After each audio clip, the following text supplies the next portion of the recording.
須藤です。今回の動画はシリーズの第3回目として各国の政治体制についてお話ししたいと思います。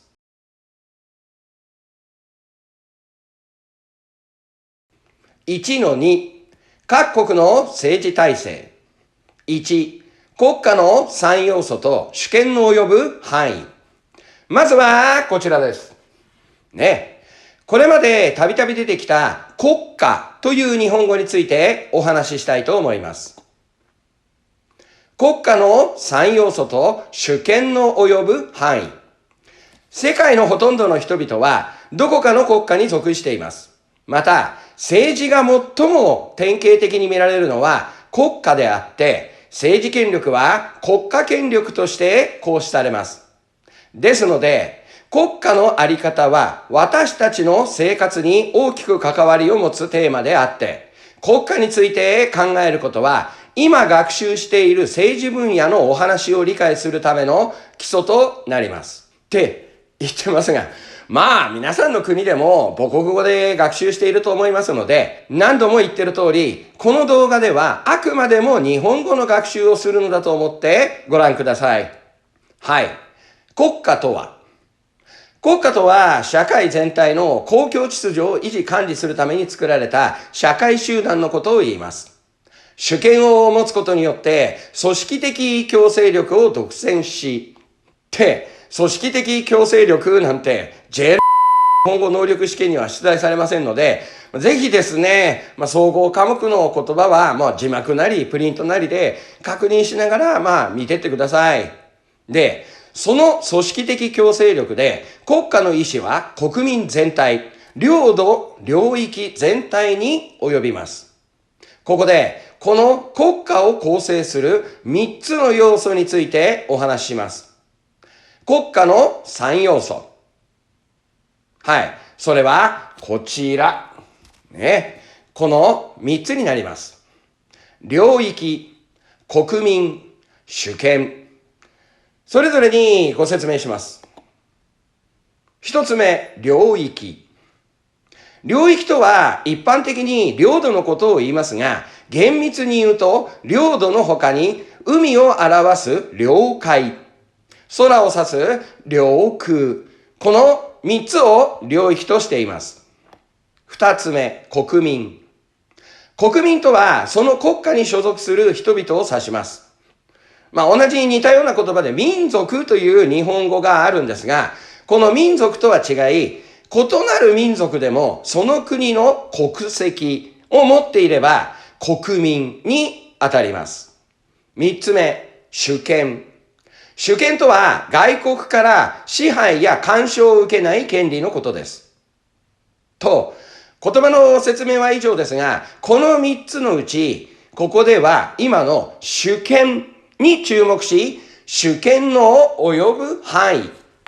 これですね。主権の及ぶ範囲についての日本語を学習したいと思います。主権の及ぶ範囲。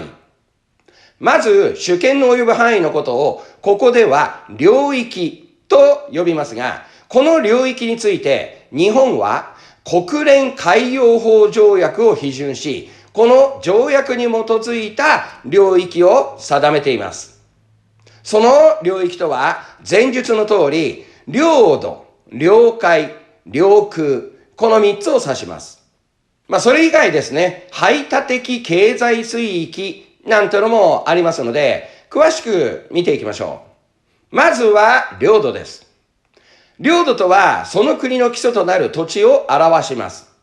ただ、これまた何度もお話ししてますが、これらの話題って日本の人たちと留学生の間では認識や感覚、印象に大きな違いがあります。というのも、日本は周りを海に囲まれた島国のため、陸伝いで国境を定めているところはありません。細かく見れば日本国内にある大使館や日本の空港に止まっている外国の飛行機の中、さらには日本に駐留するアメリカ軍の基地とか、その場所が外国の領土、空間に当たるのですが、基本的に日本は外国と陸続きの国境を持たず、国境は海を隔てています。ですので、領土については、日本のような島国に住んでいる人と、また、陸続きで国境を接する国の人とでは、だいぶ印象が異なるようです。特に日本の人は、領土以上に海の境界線の方を重視する傾向があります。領海の概念です。領海とは、国家権力の及ぶ海域を指します。日本の海岸線、正確には低潮線という線からですが、海の距離の単位で12海里、つまり12マイルまでを領海と定めています。これは前述の国連海洋法条約に基づいて決めたことですが、この領海とは日本の主権が及ぶ、つまり日本の法律が適用される海域を表します。ですので、領土と全く同じ扱いがされ、勝手に侵入してはいけない海域となっています。そして、この領海の外側の線から空に向けてまっすぐに線を引いた空域、空の空間を領空と日本語では言います。領空は領土と領海の上空の空気のある高さまでの空を指しています。当然、ここは領空ですから、外国の飛行機が勝手に侵入することは許されません。もちろん許可を取れば大丈夫ですし、その先の空気のない宇宙空間は領域にはなっていません。この領空にも勝手に侵入してはいけません。勝手に侵入することを日本語で領空侵犯と言います。そして、これら領土、領海、領空以外にも島国である日本では重要な海域があります。それが先ほど少しお話しした排他的経済水域と呼ばれる海域です。この排他的経済水域とは、その国の領土から200海里、つまり200マイルまでの水域を指し、ここでは漁業資源とか地下資源などを含むすべての天然資源を優先的に利用できる権利を有しています。よく勘違いされるのですが、この海域では沿岸国の資源開発は優先されますが、船は自由に航行できます。ここら辺覚えておいてください。また、ついでに接続水域なんてね、こちら、海域も設けられています。これは、領海からさらに12海里先、領土から24海里の範囲に設けられています。ここでは、領海ではありませんが、領海に入る前の船を検査したりする権限が与えられている海域です。数年前、コロナが流行った時は、この海域が非常に重要でしたが、名称地帯ですね、細かい情報なので、総合科目で出題されるかはわかりません。一般的な知識として、こういう場所があるということを知っておきましょ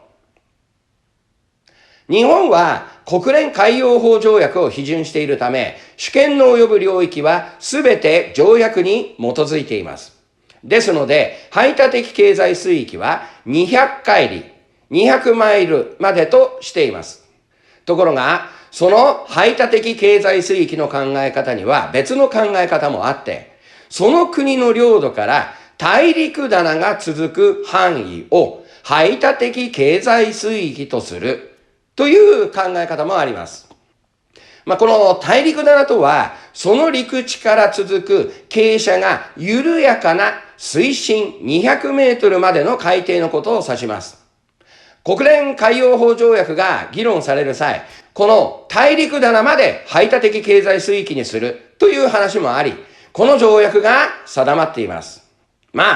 詳しい話はこれ以上生々しい話にもなってですね、下手すればまた炎上してしまうので、興味がありましたら、国連海洋法条約の歴史について勉強してみましょう。とりあえず今は、ある国とある国の排他的経済水域が重なってしまう場合、その中間線で区切るのが慣例となっていますが、最終的にはその国同士で話し合って解決するということになっています。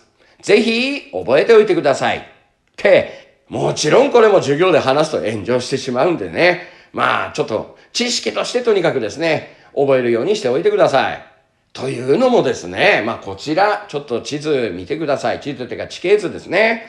そう。この日本の近海、まあこれ Google Earth ですけれども、よく見るとご覧の通りこの薄くなってる海の部分ですね。これ全部大陸棚になるんですね。ですので、もしこの大陸棚まで排他的経済水域だなんて認めてしまうと、とても厄介なことになってしまいます。というより、今なってます。ねそこら辺、授業中ボワーって炎上する話題なんですけれどもね。とにかく知識として今は覚えるようにしてください。というより、この動画は知識を学ぶということでご覧ください。と言いながらもこれもですね、勉強の知識として教えなきゃいけないことですんで、こちらですね。はい。結構、あらなんて思った方とかですね。国によっては、はとかって怒り出す留学生もいるんですけれども、これは日本の政府。これ、出元は海上保安庁っていう海の警察がこう示してるんですけれども、これが日本政府の定める主権の及ぶ範囲として了解を示しています。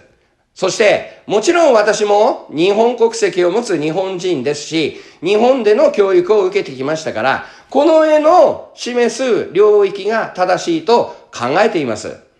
ですので、そこら辺ですね、対面で、授業とかしてくると、もうね、先生どう思いますかとか意見が出た、質問が出たりしてですね、内容によっては、ね、ちょっとね、食い違いとかですね、問題が起きたりもするってところなんですけれども、本当にですね、知識として覚えておいてください。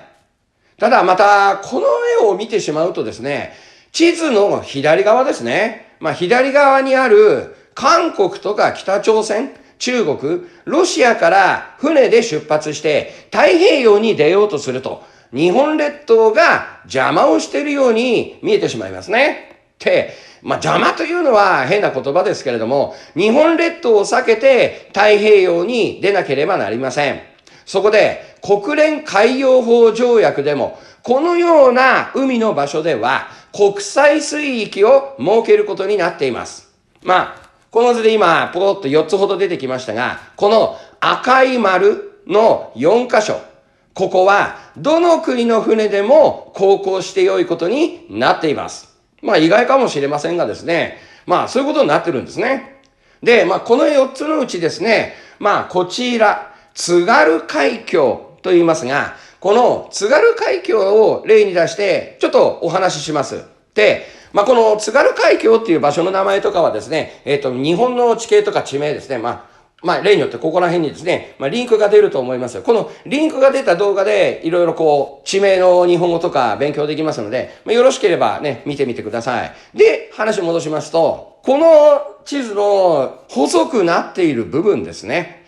ここが国際水域になってるんですね。どこの国の船でも自由に航行ができるんです。で、日本の学校では教えることになってるんですが、授業中居眠りしてて聞いてなかった学生が大人になったりですね。また授業時間が足りなくなって教える時間がなかった先生とかに教わった学生が大人になったりとかしたりしてですね。てか、日本の学校の先生は本当に忙しいですから、ね、授業を省いちゃってこの知識を教えなかったなんてことあるかもしれませんが、要はですね、これ知らないで大人になった日本の人もいて、結構留学生とトラブルになったりするらしいんですね。ですが、このようにですね、この津軽海峡には国際水域が設けられていて、どこの国の船でも自由に通れる場所があるんだ。こんなことはですね、ぜひ覚えておいてください。ただ、時々ですね、めんどくさがって、こんな風に通過する船もいるそうです。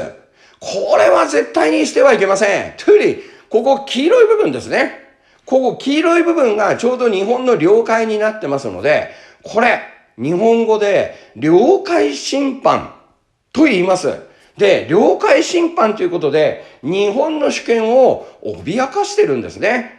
こういうことは非常に良くないことですね。やっぱやってはいけませんし、やらないようにしてくださいとしか言いようがないんですが、これ、国によっては領海に入った途端、大砲撃たれたりして、やばいことになったりしますので、こういうことが起きるとですね、ちょくちょく日本のテレビとかでニュースになったりするんですが、ちゃんとルールを守れば、この津軽海峡は安全に、自由に航行できる場所なんだっていうのを、お話として頭の隅に置いておいていただけると、勉強が楽しくなると思います。いかがでしょうか。で、こんな具合に一見社会科の分野の総合科目試験のための知識に見えますけれども、実はこれらの知識って私たちの生活にも大きく関わってるんですね。今のは領海つって海の話でしたけど、例えば皆さん留学生、飛行機で日本に来たと思うんですが、この飛行機の領空という考え方、これについても面白い話がありますので、ぜひ頭の隅に入れておいてください。というのもですね、この領空には許可をもらえれば飛行することができますが、国交がない国、特に喧嘩をしているような国の領空を飛ぶことはできません。で、もし飛んじゃったらミサイルでね、撃ち落とされてしまいます。そのため、興味深いことが起きるんですね。興味深いって言っていいのかわかりませんけど、本当にね、へーと思うようなことが起きてしまいます。というのも、こちらの地図ですね。赤い丸が日本の東京、成田空港と中国の北京の国際空港になりますが、もし日本のこの成田空港から中国の北京へ行こうとしたらどうでしょうか。はい。飛行機は燃料代が高いので、最短コース、最も短いコースを飛ぼうとします。そこで直接成田から北京へ行くなら、このようなルートになります。このルートをですね、体験航路なんて日本語では呼んでるんですが、この体験航路を通って北京を目指すんですね。ところが見てください。ねえ、そう。北朝鮮民主主義人民共和国の上空を飛ぶのが最も最短な体験航路になるんです。というと、どういうことになりますか？そう。実は日本とこの北朝鮮民主主義人民共和国とは国交がないんですね。それどころか、ちょっと仲が悪い国なんです。その結果、日本の航空会社、つまり日本国籍の飛行機は、北朝鮮の領空を飛ぶことができないんです。で、許可を取ることもできないんですね。そこで北朝鮮の領空を避けて遠回りして北京へ向かうことになるんです。つまり時間がかかってしまうんですね。ところがそれに対して中国は北朝鮮と国交がありますから、北朝鮮上空を中国籍の飛行機は飛ぶことができるんです。また、韓国とも国交がありますから、北朝鮮上空を飛び、韓国上空を飛び、日本の成田空港へと飛んでくるんです。その結果、日本の航空会社と比べて短い時間で成田、北京間を飛行することができるんですね。本当に興味深いと言いますか、面白いですね。もっともですね、私が初めて中国行ったって言っても何十年もね、前になるんですけれども、その頃は日本の飛行機は韓国上空も飛べなかったんですね。そのため、北京へ行く日本の飛行機はわざわざ、一度こんな感じで上海まで飛んで、そこから北京へ向かうルートを飛んでいました。そう。主権の及ぶ範囲は世界のどこの国にもあります。だから仲良くしないとその国の空を飛ぶこともできません。と同時に許可をもらって飛行する場合も最大限その国を尊重し飛ばなければならないんです。それでも面白い例があってですね。これも何年も前になりますが、私が乗った飛行機がある国の領空に入った時、飛行機のキャプテンから機内アナウンスがありました。当時、その飛行機の中では、タバコを吸ってもよかったのですが、領空に入ったその国は、公共交通機関、電車やバス、飛行機の中では、すべて禁煙という法律があったんです。そこで、その飛行機のパイロットは法律を守り、その国の領空を通過する間、機内を禁煙にしたのでした。ちょっとしたことかもしれませんが、国際関係を勉強してきた私にとっては、心動かされるお話でした。今ではほとんどの飛行機は全部禁煙になりましたけどね。その飛行機が領空内を通過する際、当然ながらその国の主権が及んでいます。ですので、たとえ空でもその国の法律が適用されるのです。いかがでしょうか？皆さんでしたらこれから国際社会で活躍されると思いますので、ぜひこんな話も覚えておくと面白いと思います。領空侵犯も領海侵犯も時には戦争にまで発展する国際問題です。ですので、決して犯してはなりません。ただ、犯しても良い場合があります。それは人の命に関わる場合です。飛んでいる飛行機や海の上を航行する船で大事故が起こり、乗っている人たちの命が危ないときは、何が何でも命を守る行動を取らなければなりません。人命優先になるのです。私も、こんな感じで船舶免許を持っていますが、この時徹底的に教えられました。海の上で事故があれば、何があっても駆けつけ、その人たちを助けるのが船乗りの使命だ。こんな風に教えられたんですね。飛行機も同じです。事故が起きて、すぐにでも着陸しなきゃいけないような時は、たとえ国交のない国でもですね、すぐにお願いして、人命優先で領空に入って近くの空港に着陸するなんてのも必要になってくると思います。こんな人の命を優先にするという考え方はいつの時代でも世界共通であってほしいものですね。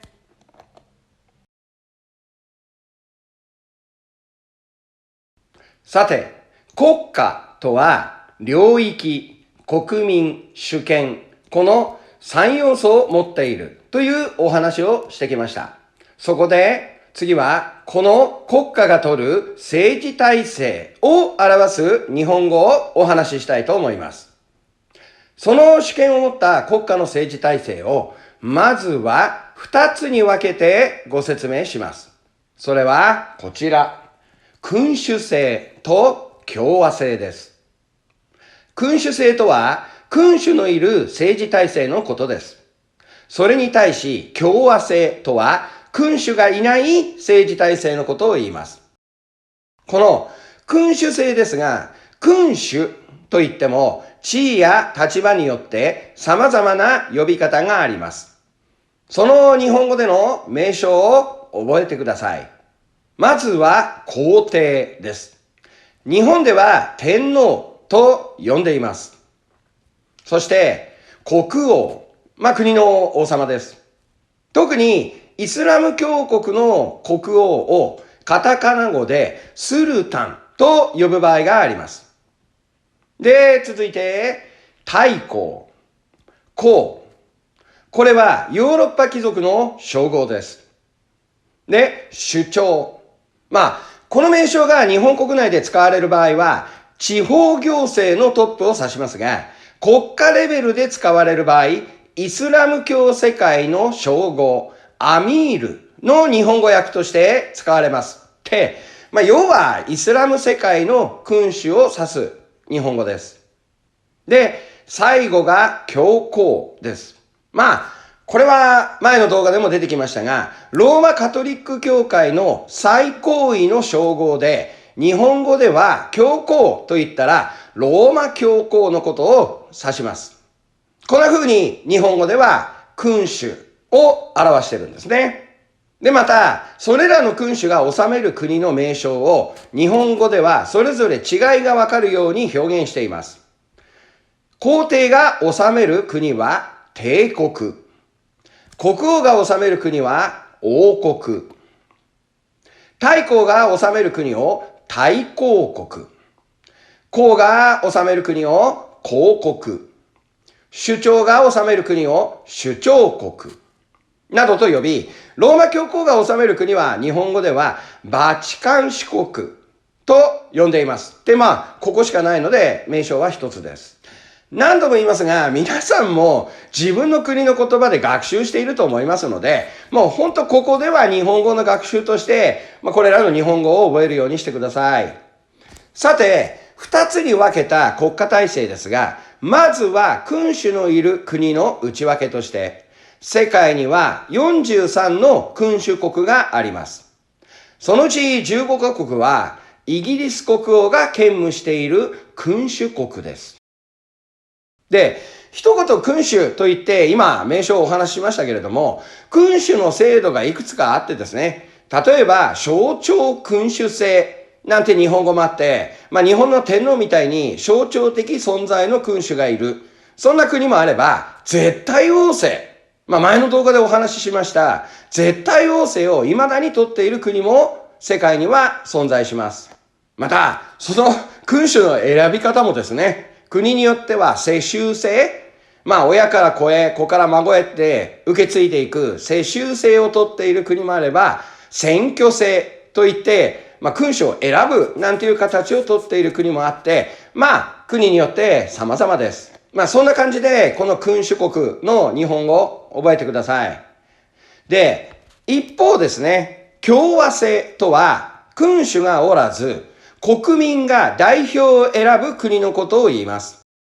そして、この共和制の国を日本語では〇〇共和国とか〇〇民国と呼んでいます。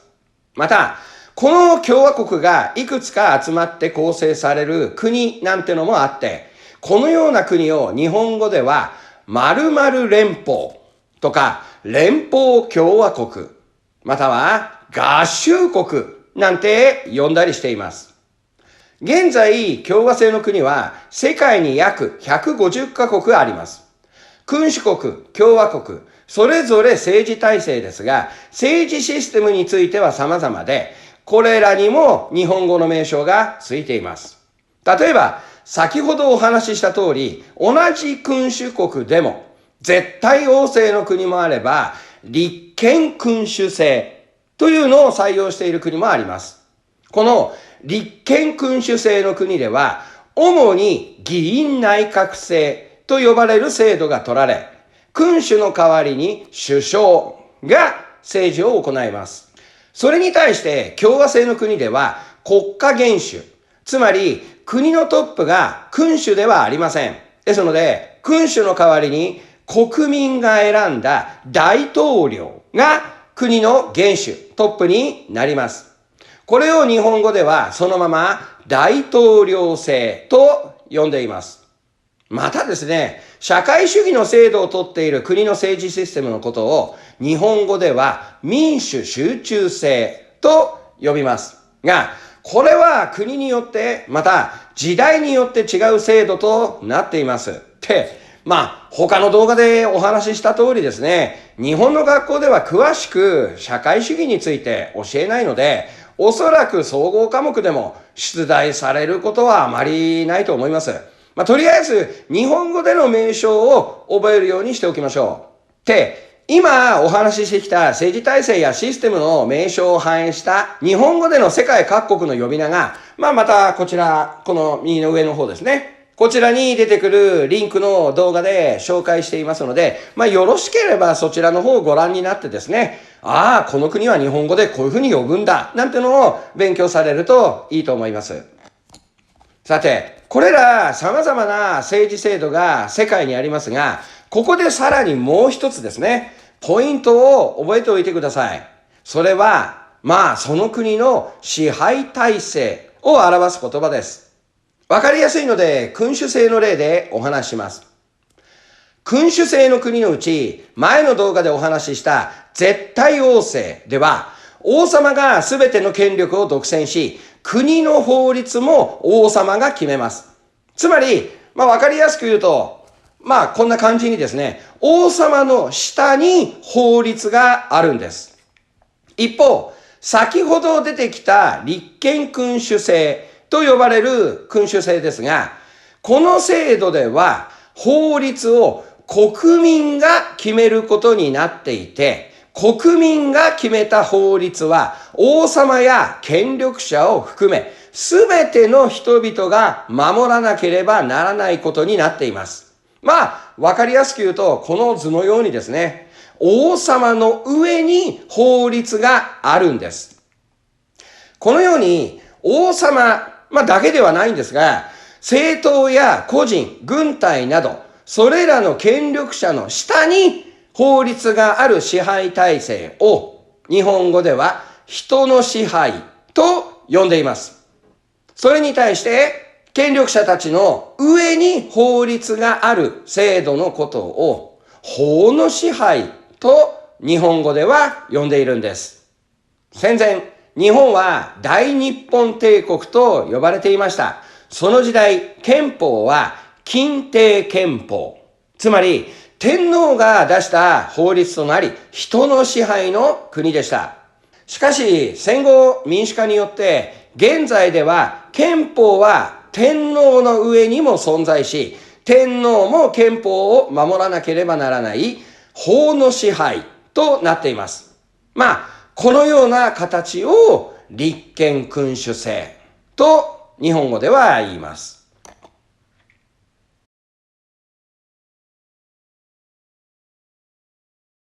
では、これまで学習した日本語をもとに、いよいよ世界各国の政治制度について、簡単にお話ししていきます。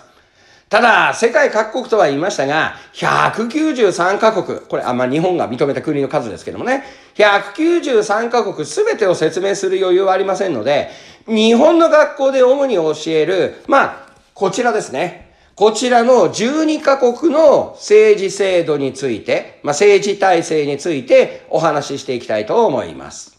はい。各国の政治体制。まずは、イギリス。イギリスですが、正式名称、日本語では、グレートブリテン及び北アイルランド連合王国なんてちょっと長いですけどね。こんな風に日本語の正式名称が付けられています。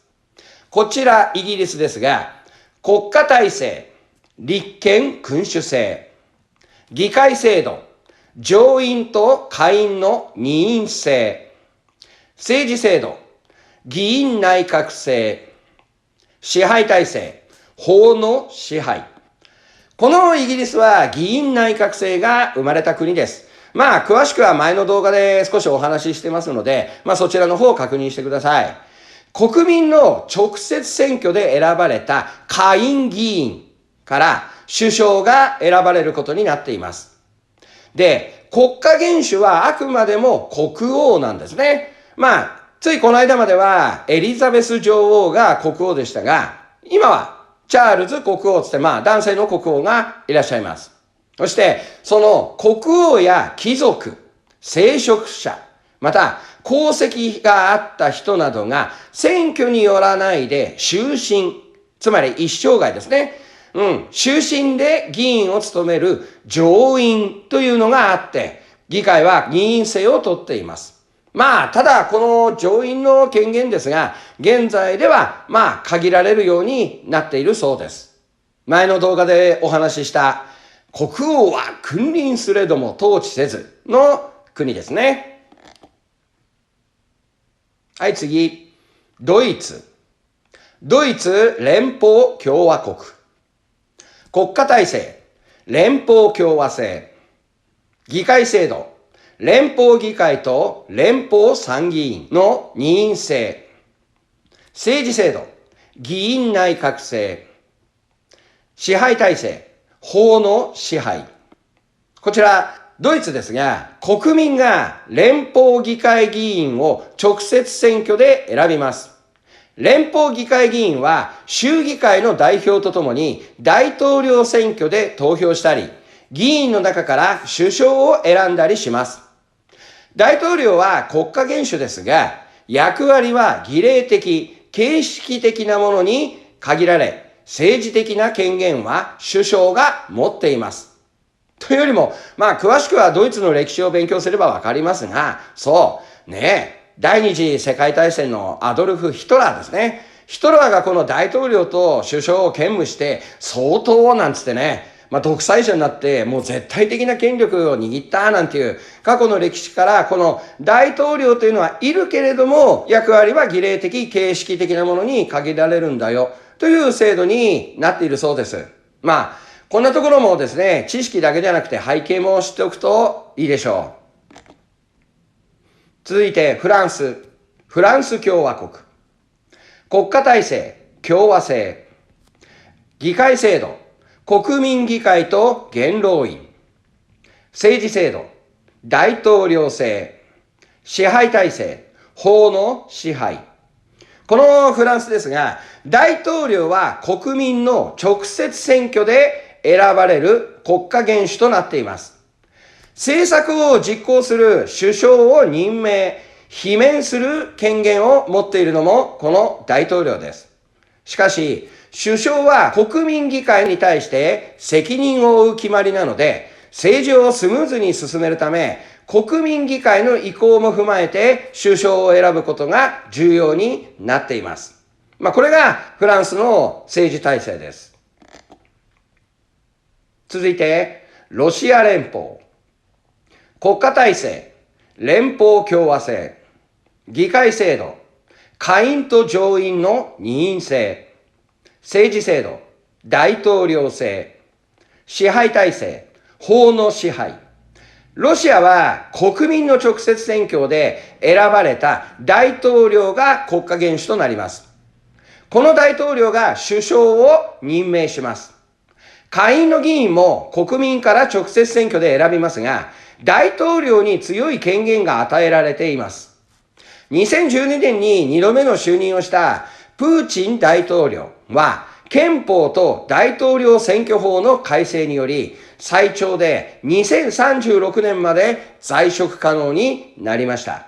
これがロシアの政治体制です。続きまして、アメリカ合衆国。国家体制、連邦共和制。議会制度、下院と上院の二院制。政治制度、大統領制。支配体制、法の支配。大統領は国民の投票を通じて選ばれる国家元首で強い権限を持っています。任期は4年で再選は1回しか認められません。また、連邦議会の議員も国民の直接選挙で選ばれます。大統領と連邦議会の権限は強く独立している二元代表制という制度をとっています。続いて、カナダ。国家体制、立憲君主制。議会制度、下院と上院の二院制。政治制度、議院内閣制。支配体制、法の支配。意外と思われるかもしれませんが、カナダには君主がいるんですね。そのおかげで日本と同じ議院内閣制をとっています。下院で多数派となった政党の代表が首相に選ばれます。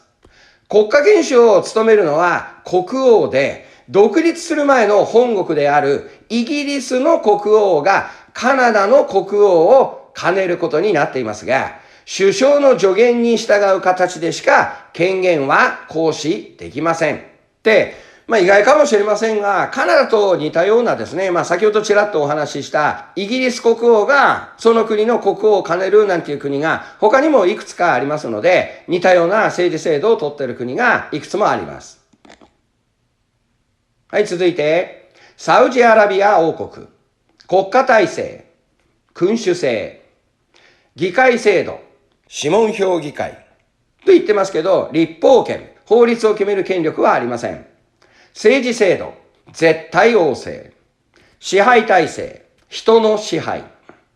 サウジアラビアという国は、サウド家と呼ばれるファミリーの当主が代々国王となって、立法権など多くの権限を持つ絶対王政の国です。1993年に諮問評議会が開設されましたが、役割は法案の提出などに限られ、議員は国王が一人で選びます。大臣など重要な職に就くのもサウド家の一族となっています。一方、地方では2005年から国民による選挙が行われるようになっています。南アフリカ共和国。国家体制、共和制。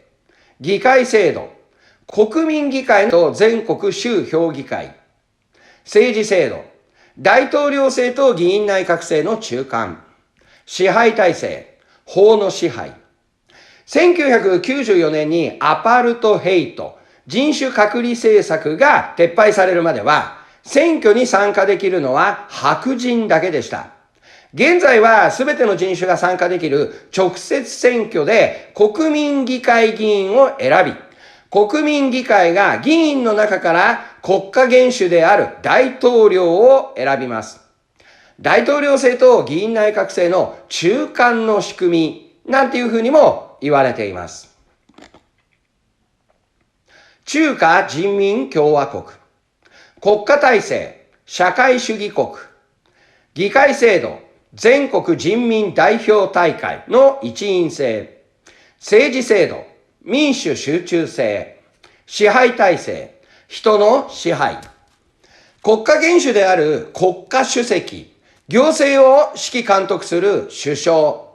間接選挙の議員からなる全国人民代表大会が置かれています。しかし、中国共産党が政治を指導すると憲法で定めているため、最も強い権力を持っているのは共産党のトップである総書記です。現職の習総書記は国家主席も兼ねています。朝鮮民主主義人民共和国。国家体制、社会主義国。議会制度、最高人民会議の一員制。政治制度、民主集中制。支配体制、人の支配。朝鮮労働党が政治を指導すると憲法が定め、建国者、キム・イルソン氏とその子孫が労働党のトップを独占しています。最高人民会議の代議士は、名目上は17歳以上の国民による直接選挙ですが、選挙区ごとに労働党が指名した1名しか立候補できない上、一人一人の投票が徹底的に監視されています。大韓民国。国家体制、共和制。議会制度、一員制。政治制度、大統領制。支配体制、法の支配。大統領は国家元首であり、政治のリーダーです。国民の直接選挙で選ばれますが、立候補には政党の推薦を得るなどの条件を満たす必要があります。任期は5年で再任はできません。大統領は国会の同意を得て補佐役である首相を任命します。2020年、選挙年齢が19歳から18歳に引き下げられました。また、一員制を取っているというのは、ご存知だと思いますけど、まだこの韓国は北朝鮮と一応戦争状態にあるんですね。一時休戦という形になってますので、もしまた戦争が始まれば大変だということで、法律もなるべく早く決められるようにということで、一員制を取っているそうです。で、最後、日本。日本と言いますけど、正式名称は日本国。国家体制、立憲君主制。議会制度、参議院と衆議院の二院制。政治制度、議員内閣制。支配体制、法の支配。この後の動画とかでですね、この日本については詳しく見ていくんですけど、とりあえず簡単に説明しますと、国民が直接選挙で国会議員を選びます。そして選んだ国会議員が議員の中から首相、日本では総理大臣なんてのも呼んでますが、首相を指名するという議員内閣制をとっています。通常は衆議院で多数派となった政党の代表が首相、総理大臣となります。2016年、選挙権年齢が20歳、20歳から18歳に引き下げられました。以上、各国の政治体制でした。いかがでしょうか？ということで、今回は各国の政治体制についてお話ししました。くどいようですけど、授業でお話しすると必ず炎上するような話題ですので、今はとにかく知識として覚えて、総合科目で高得点を取るように頑張ってください。また、日本語もですね、もっともっと勉強しないと自分の言いたいこともなかなか伝わらないなんてことになってしまいますのでですね、しっかりと日本語を勉強して、それからですね、いろいろな日本の人たちとお話をしてですね、いろんな考えを聞いてみるようにしましょう。よろしいでしょうか。それではまたお会いしましょう。グッドラック。